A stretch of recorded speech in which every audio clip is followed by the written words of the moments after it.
എല്ലാവരെയും സ്വാഗതം ചെയ്യുന്നു. യേശുവിനോടുള്ള പ്രാർത്ഥനയ്ക്ക് 2616 ആദ്യ ഭാഗത്തിലാണ് നമ്മളിപ്പോൾ. യേശുവിനോടുള്ള പ്രാർത്ഥനയ്ക്ക് ഇതെല്ലാം വളരെ ചെറിയ വാക്കുകളാണെങ്കിലും അതിൻ്റെ അകത്ത് ഒരുപാട് രഹസ്യങ്ങൾ ഒളിഞ്ഞിരിക്കുന്നു എന്ന് നമ്മളിങ്ങനെ കണ്ടെത്തിക്കൊണ്ടിരിക്കുകയാണ്. പരസ്യ ശുശ്രൂഷയുടെ കാലത്ത് തന്നെ ഉണ്ടോ പുനരുത്ഥാനം കഴിഞ്ഞുള്ളതാണ് ക്രിസ്ത്യാനിയുടെ ജീവിതത്തിൻ്റെ ആരംഭം. ക്രിസ്ത്യാനിയുടെ ആരംഭം പുനരുത്ഥാനവും സ്വർഗാരോഹണവും പന്തക്കുസ്ത കഴിഞ്ഞിട്ടുള്ളതാണ്. എന്നാൽ അതിൻ്റെ മുൻ ആസ്വാദനം പരസ്യ ശുശ്രൂഷയുടെ കാലത്ത് തന്നെ അവിടുന്ന് തൻ്റെ മരണത്തിൻ്റെയും ഉത്ഥാനത്തിൻ്റെയും ശക്തിയെ മുൻകൂട്ടി സൂചിപ്പിക്കുന്ന അടയാളങ്ങളിലൂടെ മറുപടി നൽകി. അത് വലിയ കാര്യമാണിത്. ഇത് വളരെ പ്രധാനപ്പെട്ട കാര്യമാണ്. അതാണ് ദൈവശക്തിയുടെ ഒരു പ്രത്യേകത. ദൈവത്തിൻ്റെ ശക്തി ട്രാൻസെൻഡൻറ്റ് എന്ന് പറയും. ട്രാൻസെൻഡൻറ്റ് എന്നുള്ളതിന് മലയാളം അത് 1080 കാലങ്ങൾക്കതീതമായി, അത് കാലങ്ങൾക്കതീതമായി നിലനിൽക്കുന്നു. കാലങ്ങൾക്കതീതമായി ദൈവത്തിൻ്റെ ശക്തിയുടെ നമ്മൾ ഈ പ്രാർത്ഥനയിൽ മനസ്സിലാക്കേണ്ട വലിയൊരു കാര്യം അതാണ്. ദൈവത്തിൻ്റെ ശക്തിയെക്കുറിച്ച് മനസ്സിലാക്കണം. അതാണ് നമ്മൾ ഇന്നത്തെ സങ്കീർത്തനത്തിലെല്ലാം കേട്ടല്ലോ, കർത്താവേ അങ്ങയുടെ അത്ഭുത ശക്തികളെ. ദൈവത്തിൻ്റെ ശക്തി കാലത്തിന് അതീതമാണ്. നമ്മൾ ഇന്നലെ ഒന്ന് സൂചിപ്പിച്ചു. പരിശുദ്ധ അമ്മ അമലോത്ഭവയായത് ജനിച്ചത് എന്തുകൊണ്ടാണ്? ഈ മരണ ഉത്ഥാനത്തിൻ്റെ ശക്തിയെ പിന്നോട്ട് അത് പ്രകടമായി ലോകത്തിൽ പ്രത്യക്ഷമാകുന്നതിന് മുൻപ് തന്നെ കാലത്തിനതീതമാണ്. അതിന് ദൈവം ആഗ്രഹിക്കുന്ന സമയത്ത് കൊടുക്കാം. എല്ലാവർക്കും ഇല്ല. അതാണ് അത് അടയാളമായിട്ടാണ്. അവിടെയാണ് അതിൻ്റെ അടയാളം.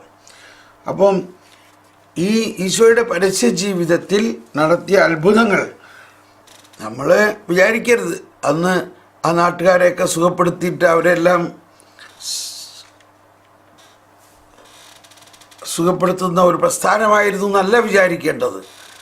ഈശോയുടെ പരസ്യ ജീവിതത്തിലെ ഓരോ സംഭവങ്ങളും ഈ പീഡാനുഭവം, മരണം, ഉയർപ്പ്, സ്വർഗാരോഹണം, അതിൽ പ്രവർത്തിക്കാനിരിക്കുന്ന ദൈവീക ശക്തിയുടെ മുൻ അനുഭവമാണ്. കാലത്തിനതീതമായിട്ടത് ഈ ട്രാൻസെൻസ് എന്ന് പറയുന്നത്. ട്രാൻസെൻഡ് അങ്ങനെയുള്ള ദൈവശക്തിയെ നമ്മൾ വിശ്വസിക്കണം.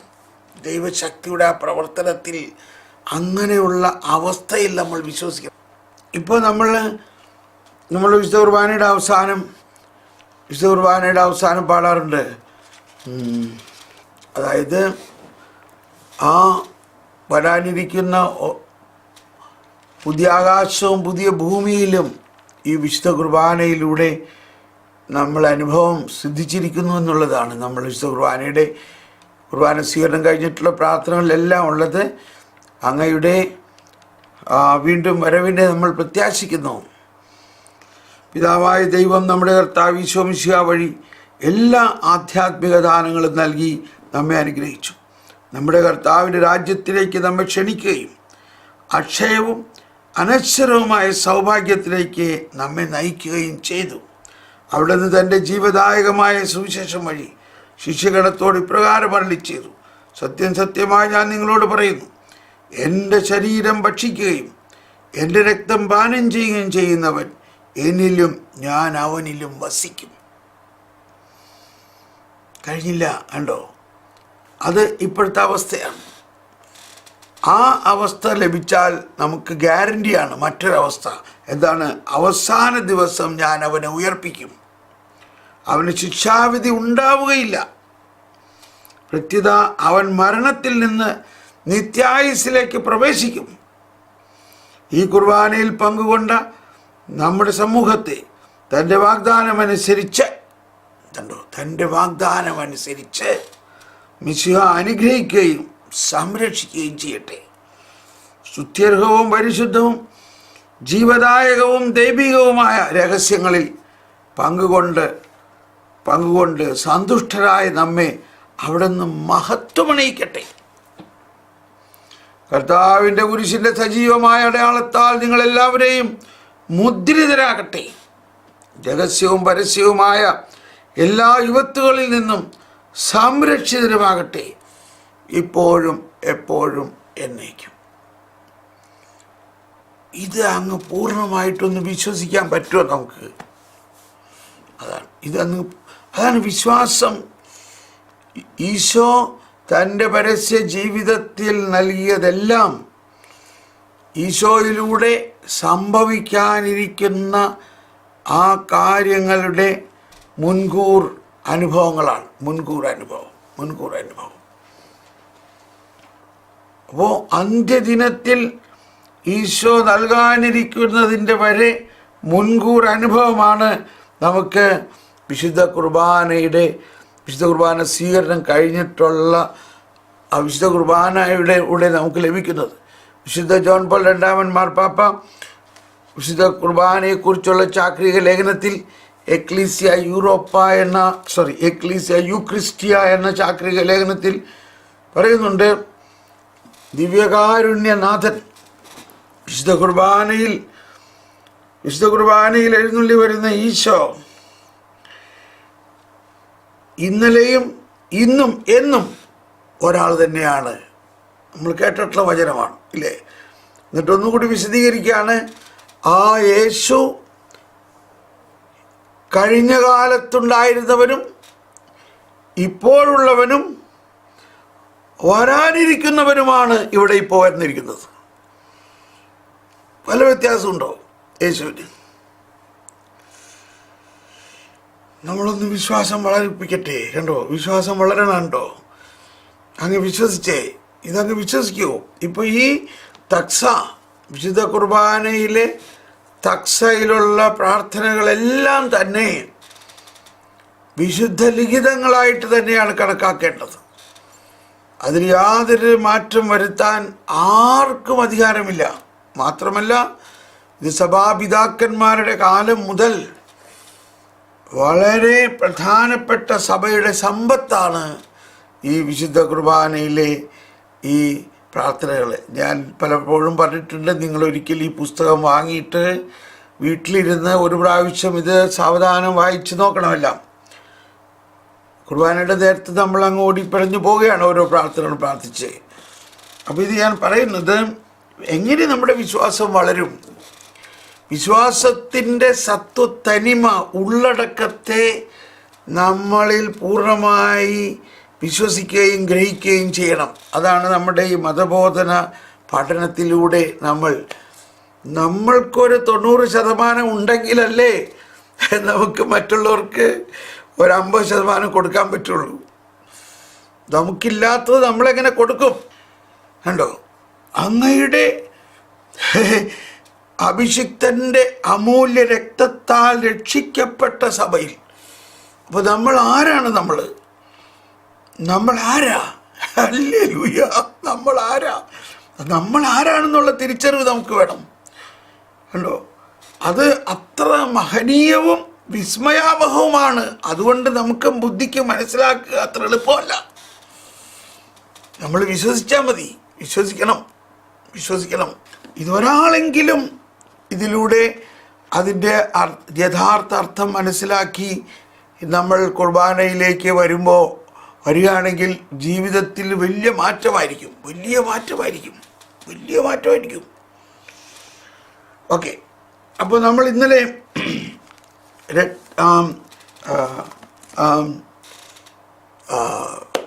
ഇന്നലെ പഠിച്ചത് ഈശോയുടെ പരസ്യ ജീവിതകാലത്ത് നടത്തിയ അത്ഭുതങ്ങളെല്ലാം ഈശോയുടെ പീഡാനുഭവവും മരണവും ഉത്ഥാനത്തിൻ്റെ മുൻ അനുഭവം നൽകുന്നതായിരുന്നു എന്നതിനെ ഒരു വിധത്തിൽ ശരിക്കും വിവരിക്കാൻ പറ്റി. എങ്കിലും അവസാനം കുറച്ച് വിട്ടുപോയി. എവിടെ നമ്മൾ ഈശോയെ ലെപ്പർ കുഷ്ഠരോഗിയുടെ കാര്യം അത് നമ്മൾ ഒരുവിധം വിവരിച്ചു. എങ്കിലും അതിൻ്റെ അവസാനം ഒരു പോയിന്റ് കൂടി അതിനകത്ത് ചേർക്കാനുണ്ടായിരുന്നത് ഇതാണ് ആ കുഷ്ഠരോഗി എന്നുള്ള അവസ്ഥ അന്നത്തെ കാലത്ത് ചിന്തിച്ചിരുന്നത് ഏറ്റവും വലിയ പാപാവസ്ഥ കൂടിയാണ്. ഒരു വ്യക്തി ഏറ്റവും പാപാവസ്ഥയിലായിരിക്കുമ്പോൾ അവൻ ഒരു കുഷ്ഠരോഗിയെ പോലെയാണ്. അങ്ങനെയാണ് താനും. ഒന്ന്, അവൻ പാപം മൂലം ചീഞ്ഞളിഞ്ഞ ഒരവസ്ഥയാണ്.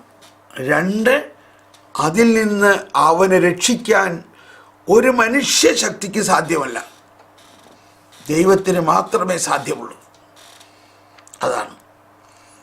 അതാണ് പാപാവസ്ഥയുടെ ഒരു പ്രത്യേകത.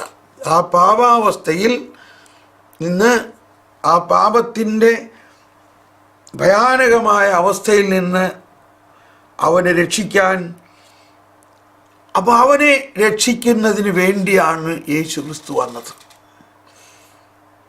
അങ്ങനെ അതാണ് ഈശോ സുവിശേഷ പ്രഘോഷണത്തിൻ്റെ ആദ്യം തന്നെ പറഞ്ഞത്, കർത്താവിൻ്റെ ആത്മാവ് എൻ്റെ മേലുണ്ട്. എന്തിനാണ്? ബന്ധിതർക്ക് മോചനം നൽകാൻ. അപ്പോൾ അതിഭയാനകമായ പാപം മൂലമുള്ള ബന്ധനത്തിലായിരിക്കുന്ന അവസ്ഥയിൽ ഈശോ അവനെ തൊട്ട് അവൻ്റെ ആ പാപാവസ്ഥയെ താൻ ഏറ്റെടുത്തുകൊണ്ട് യേശുവിൻ്റെ ജീവാവസ്ഥ അവന് കൊടുത്തു. അതാണ് അവിടെ നടന്ന മറ്റൊരു രഹസ്യം. അതാണ് പീഡാനുഭവം കുരിശുമരണത്തിൻ്റെയും അന്തരാർത്ഥം. പീഡാനുഭവവും കുരിശുമരണത്തിലൂടെ യേശു നമുക്ക് വേണ്ടി എന്ത് ചെയ്തു? അതാണ് നമ്മൾ ലത്തീൻ ആരാധനാക്രമത്തിൽ വിശുദ്ധ കുർബാന സ്വീകരണത്തിന് മുമ്പ് പ്രാർത്ഥിക്കുന്നതും കൊന്തയിലൊക്കെ പ്രാർത്ഥിക്കുന്നതും. ഭൂലോകപാപം നീക്കുന്ന ദൈവത്തിൻ്റെ എമ്പുരാട്ടിൻകുട്ടിയായ ഈശോ അമ്പുരാനെ ഞങ്ങളുടെ മേൽ കരുണയായിരിക്കണേ. കണ്ടോ, ഭൂലോകപാപം, അതായത് ഒന്ന് ലോകത്തിൻ്റെ മുഴുവൻ പാപം ആ ഒറ്റ രാത്രി കൊണ്ട് യേശു തൻ്റെ ശരീരത്തിൽ ഏറ്റെടുത്ത് ലോകം മുഴുവനെയും ആ പാപത്തിൽ നിന്ന് മോചിപ്പിച്ചു. ലോകം മുഴുവൻ്റെയും പാപം. അതാണ് പെസഹ രഹസ്യങ്ങളുടെ ഏറ്റവും വലിയ രഹസ്യം.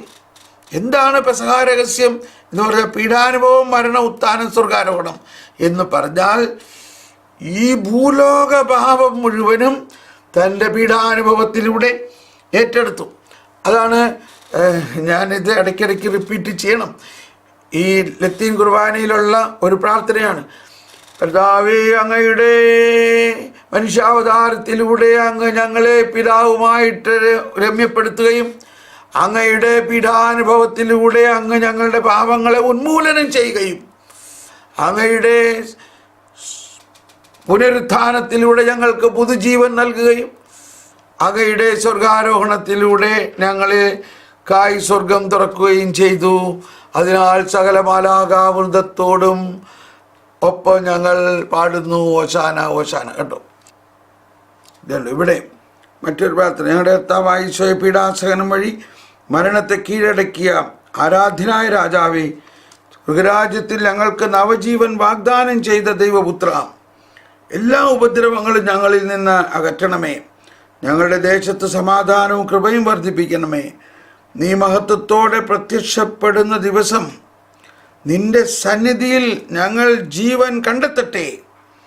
നിന്റെ അഭീഷ്ടമനുസരിച്ച് ഞങ്ങൾ നിന്നെ എതിരേൽക്കുകയും ചെയ്യട്ടെ.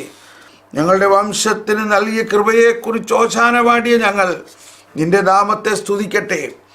ഇത് ഞായറാഴ്ചകളിലും ഓർമ്മ തിരുനാളുകളിലുള്ള പ്രാർത്ഥനയാണ്. എന്തുകൊണ്ടെന്നാൽ നീ ഞങ്ങളോട് കാണിച്ച കാരുണ്യം വലുതാകുന്നു. മർത്യരായ ഞങ്ങളിൽ നിന്റെ സ്നേഹം ഉദയം ചെയ്തു. നീ ഞങ്ങളുടെ പാപങ്ങൾ കനിവോടെ ഉന്മൂലനം ചെയ്തു. ആ വാക്കെടുക്കാനാണ്. നീ ഞങ്ങളുടെ പാപങ്ങൾ കനിവോടെ ഉന്മൂലനം ചെയ്തു. നിന്റെ ദാനത്തെക്കുറിച്ച് ഉന്മൂലനം ചെയ്തു. ഇത് ചെയ്യാനിരിക്കുന്ന ഒരു കാര്യമല്ല അത്. ഇത് നമ്മൾ വിശ്വസിക്കുന്നു. നീ ഞങ്ങളുടെ പാപങ്ങൾ ഉന്മൂലനം ചെയ്തു. എങ്ങനെ ഉന്മൂലനം ചെയ്തു? തൻ്റെ പീഡാസഹനം മരണത്തിലൂടെ. ഈശോ കുരിശിൽ തൻ്റെ ശരീരത്തെ അർപ്പിച്ചുകൊണ്ട് ആ ശരീരത്തിൽ നമ്മുടെ പാപങ്ങളെ ഏറ്റെടുത്ത് അതിനെ മരിപ്പിച്ചു. ഇതിൻ്റെ മുൻ അവതരണങ്ങളാണ് എല്ലാ അത്ഭുതങ്ങളും അടയാളങ്ങളും. ഓരോന്നിനും നമ്മൾ വിശദമായിട്ട് പഠിക്കുമ്പോൾ അതിനകത്ത് ഏറ്റവും ആദ്യം ചെയ്തൊരു കാര്യമാണ്, ആദ്യത്തെ അത്ഭുതങ്ങളിൽ ഒന്നാണ് ഈ കുഷ്ഠരോഗി.